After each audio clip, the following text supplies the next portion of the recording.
धर्म संस्थापनार्थाय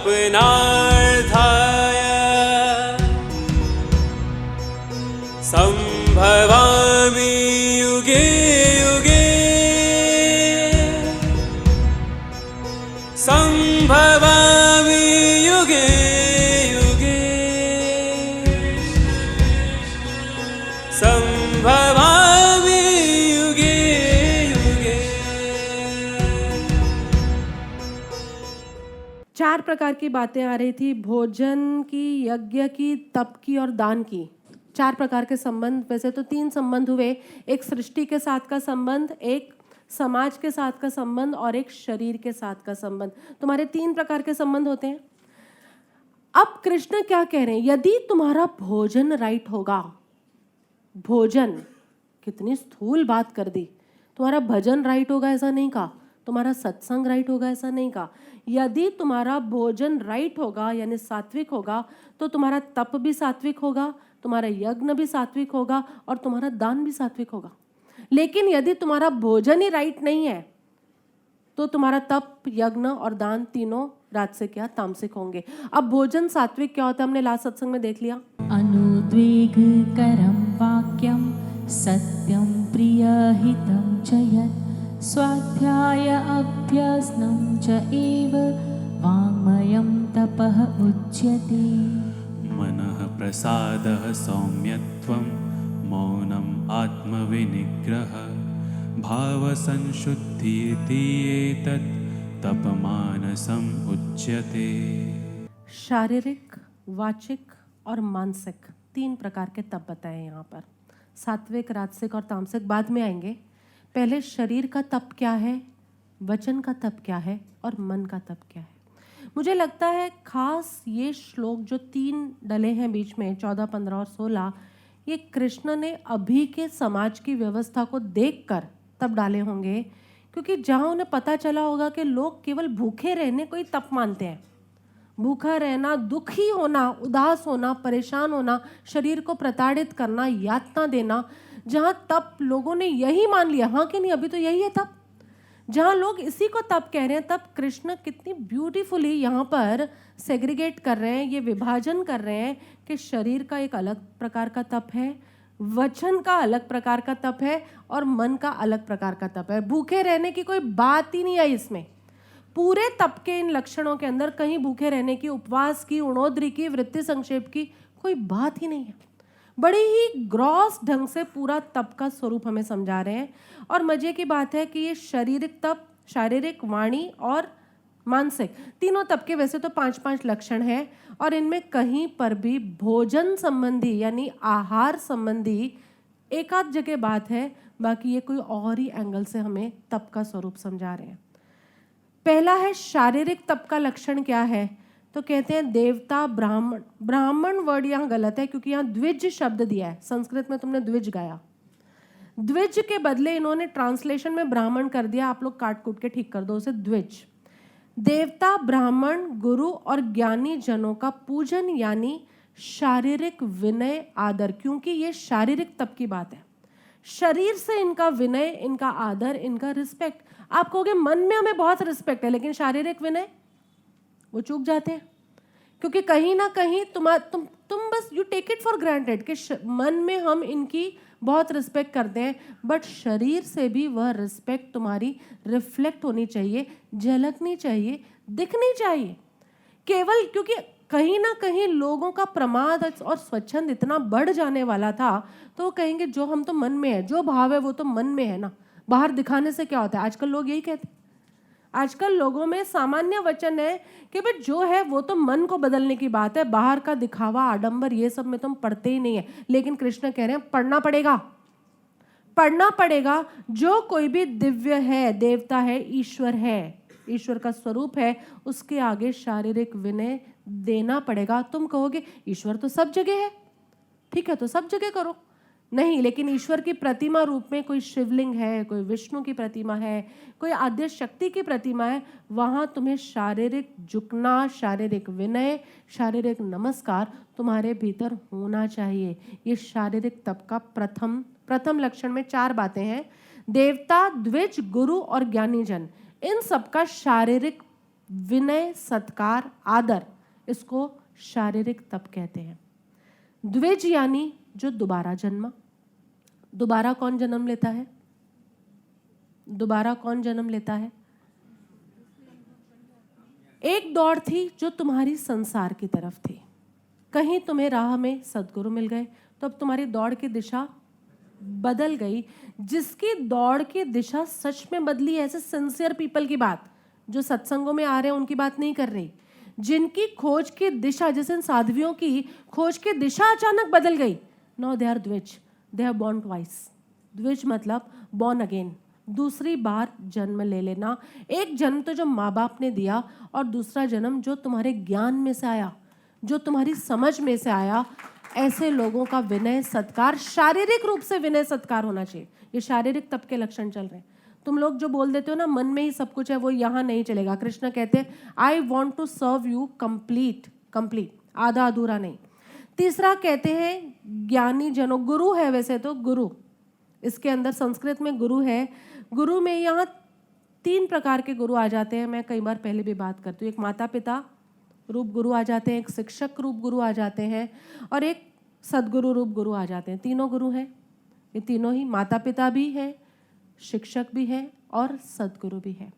इन तीनों का हमारे ऊपर कोई ना कोई ऋण होता है। अभी साइला आश्रम में थी तो वहाँ कुछ गुरु महिमा के ऊपर बोलने की बात चल रही थी, तो मेरे पास भी माइक आया तो मुझे भी कुछ कहना था। तो प्रश्न यही था कि गुरु का ऋण कैसे चुकाया जाता है।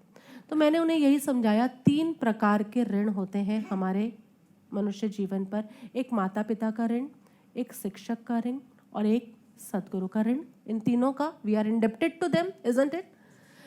माता पिता का ऋण कैसे अदा किया जाता है कि वो जो चाहते हैं ना वो कर दो तुम।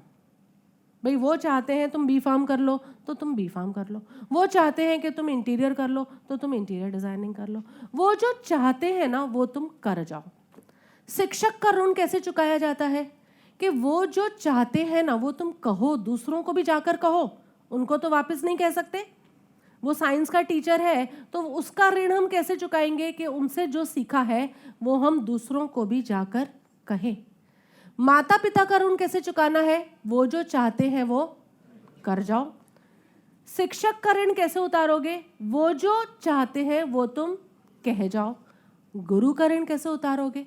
वो जो चाहते हैं वो तुम हो जाओ।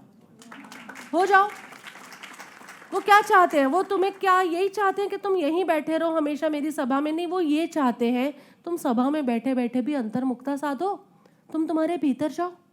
तो वो जो चाहते हैं वो तुम हो के दिखा दो, तब गुरु ऋण भी तुम्हारा, और एक गुरु का नहीं, ऐसे जन्मों जन्म के गुरुओं का ऋण तुम्हारा अदा हो गया। ये मैंने अष्टावक्र गीता के सत्संगों में भी ये बात ली हुई है कि ये 3 प्रकार के ऋण इसी तरह से अदा होंगे। तो उनके प्रति का तुम्हारा शारीरिक तप यानी शारीरिक विनय, माता पिता के प्रति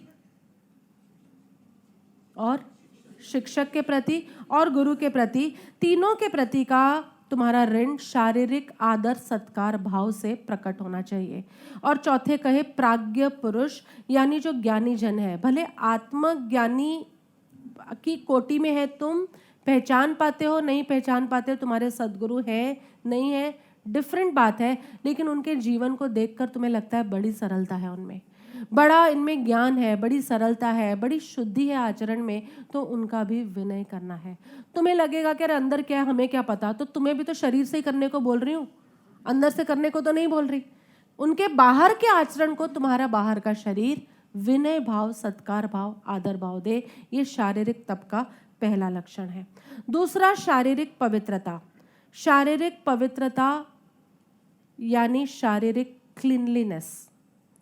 तुम कभी भी किसी अच्छी जगह पर जाते हो तो पूरी तुम्हारे शरीर के अंदर एक शौच होना चाहिए, क्लीनलीनेस होनी चाहिए। ये नहीं कि पुराने पुराने कपड़े पहन के आ गए, गंदे गंदे कपड़े पहन कर आ गए, कोई भी ऐसा नहीं होना चाहिए। भाई तुम कितने भी सामान्य अवस्था में हो, लेकिन जब गुरु के द्वार पर आ रहे हो, ज्ञानी के द्वार पर आ रहे हो, तो तुम अपना बेस्ट से बेस्ट, तुम्हारे लिए जो भी बेस्ट पॉसिबल है वही वस्त्र पहन कर आना है। क्योंकि यहाँ भी विवाह होने वाला है ना, अभी तो तुमने गाया ना सजी नहीं बारात तो क्या, तो तुम अपने विवाह में जैसे तैसे प्रेस किए बिना के मुचड़े मुचड़े क्या बोलते हैं, मुसड़े मुसड़े कपड़े पहन के जाते हो। बिल्कुल तुम प्रॉपर आयरन टाइट, जबकि तुम्हें पता है 100 बार बैठकर उठकर रिसेप्शन में कितनी बार खड़ा होना पड़ता है, वो सब मुसल जाने वाले हैं, लेकिन फिर भी यू मेक श्योर कि तुम प्रॉपर कपड़े पहन के जाते हो। तो ये भी एक शारीरिक तप का लक्षण है कि जब तुम किसी ज्ञानी के आगे, सदगुरु के आगे आते हो तो प्रॉपर, जैसे कल सपना प्रभु आप आए थे, प्रॉपर उनका दुपट्टा ढका हुआ है, नीचे वाइट कपड़े हैं क्योंकि गुरु के पास आ रहे हैं, लेकिन ऊपर रेड चमकता हुआ दुपट्टा है क्योंकि शादी का इन्विटेशन देने आ रहे हैं। What a lovely balance, what a lovely balance.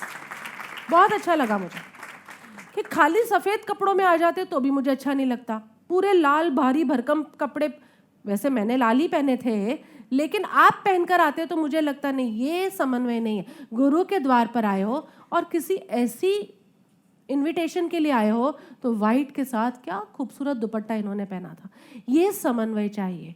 इसलिए तुम्हारे शारीरिक पवित्रता, शारीरिक शौच, शारीरिक क्लीनलीनेस के शरीर की अशुद्धि ना हो, और दूसरा वातावरण की अशुद्धि ना हो। जो तुम्हारा एटमॉस्फेयर है, it also makes a lot of huge difference, isn't it.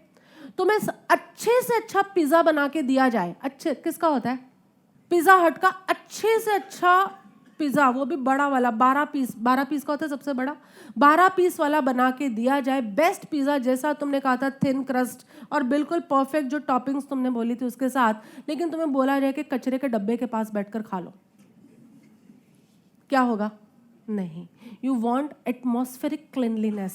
तो शारीरिक तप क्या है? पहला, तुम्हारे शरीर की शुद्धि भी हो, और दूसरा तुम्हारे वातावरण की शुद्धि हो। तीसरा कहा सरलता। तुमने हमेशा सरलता को मन से जोड़ा है, लेकिन कृष्ण सरलता को किससे जोड़ रहे हैं अभी? See, this is something very different. तो मन की सरलता की बातें नहीं, कृष्ण सरलता नाम का लक्षण शारीरिक तप में डाल रहे हैं। इनका कहने का तात्पर्य है तुम्हारे वस्त्र सरल होने चाहिए, नॉट वेरी कॉम्प्लेक्स। आजकल तो लोग ऐसे कपड़े पहनते कि कई बार देखकर सोचना पड़ता है कि इन्होंने मॉडर्न पहना है, वेस्टर्न पहना है, ट्रेडिशनल पहना है, क्या पहना है? इन्होंने एक घाघरा पहना है कि लंबा सूट पहना है? सो कॉम्प्लेक्स क्लोथ्स, जिस क्लोथ्स को संभालने में भी उन्हें उतना समय लगता होगा। और तुम देखना, हर क्लोथ्स की ना अपनी मेंटालिटी है। सालों पहले मैं इन लोगों को बताती थी कि जीन्स पहनोगे ना तुम्हारी मेंटालिटी अलग हो जाएगी, तुम कुर्ता पजामा पहनोगे तुम्हारी मेंटालिटी अलग हो जाएगी। हर कपड़े के साथ एक मानसिकता जुड़ी है। कृष्ण कह रहे हैं, भाई अर्जुन तो आत्म समाधि की तरफ जा रहा है, तब तेरा शारीरिक तप भी आवश्यक है। तेरे वस्त्रों के अंदर कौन सा वस्त्र तुझे पहनना है ये ध्यान रखना। पार्टी में जाने के लिए ये सब आदेश नहीं है, तुम कहोगे अब से पार्टी में भी हम कुर्ता पजामा पहन के जाए, नहीं। अर्जुन अंतर यात्रा में निकला है, उसी की तो बात चल रही है। और अंतर यात्रा में तुम चले हो तो तुम्हारे शारीरिक तप में एक और लक्षण है शारीरिक सरलता, यानी किस तरह के वस्त्र पहनना, और दूसरी बात किस ढंग से बैठना। गुरु के आगे किस ढंग से बैठना। गुरु के आगे हम ऐसे नहीं बैठते। इसे विरुमद्दन मुद्रा कहा जाता है। इसका मतलब नो, यानी मैं आपको नहीं पता होगा इसलिए आप बैठे हो। सालों पहले प्रकाश बाबू को बोला था मैंने, आप ऐसे बैठते थे, तो मैंने कहा ऐसे नहीं बैठना। इसका अर्थ होता है आई रिजेक्ट। ये मुद्रा का मतलब ही होता है I reject the outer sources. तो जहां आप गुरु के सामने यूं हो के, और बेन प्रभु कैसे हैं आजकल आप, ये तुम्हारा शारीरिक तप से बाहर गए।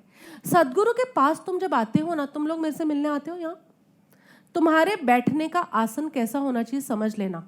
ना इतना ऊंचा हो कि मुझे यूं देखना पड़े, ना इतना नीचा हो कि मैं ढूंढूं कहां गए तुम। सदगुरु जैसे बैठे हैं ना, बस उनकी दृष्टि तुम्हारे ऊपर, तुम्हारे चेहरे पर जिस तरह बैठे, ना गर्दन उठानी पड़े ना गर्दन झुकानी पड़े, ये तुम्हारा शारीरिक तप सदगुरु के प्रति है। मेक श्योर तुम कैसे सदगुरु के सामने बैठोगे।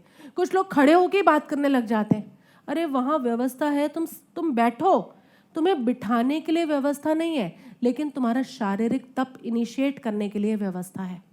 इसलिए शारीरिक सरलता में क्या आया? सरल वस्त्र और सरल सही ढंग से बैठना। चौथा आ रहा है शरीर का ब्रह्मचर्य। अब ये शरीर का ब्रह्मचर्य भंग कैसे होता है? शारीरिक, मानसिक तो छोड़ी, तो अभी उसकी बात ही नहीं है, शरीर की ही बात चल रही है।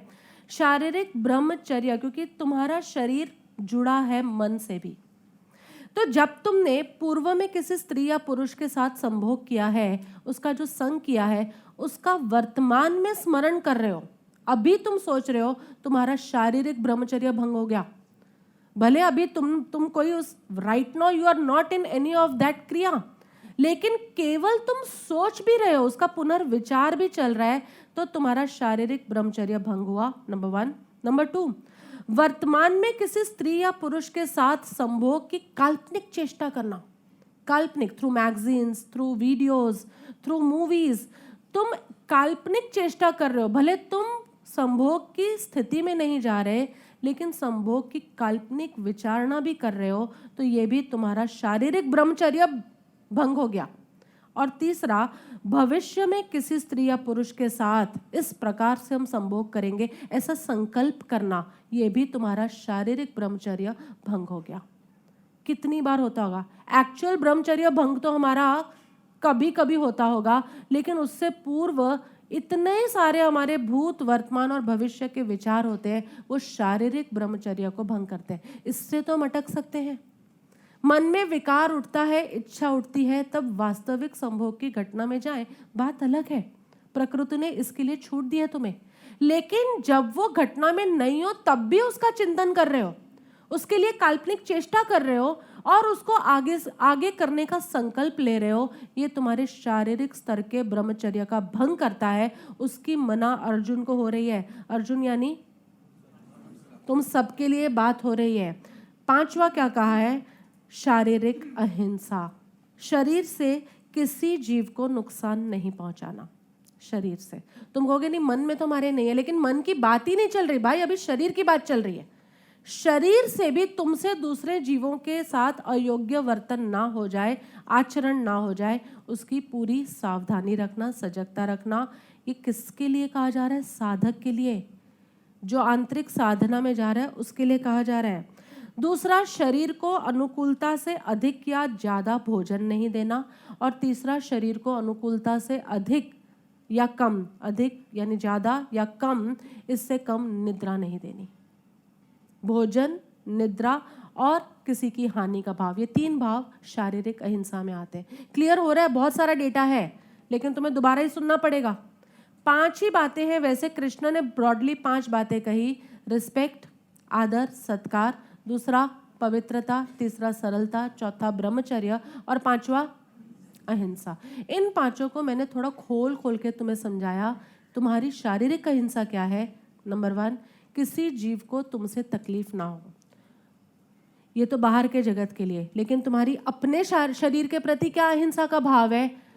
आवश्यकता से अधिक या कम भोजन नहीं देना और आवश्यकता से अधिक या कम नींद नहीं लेनी।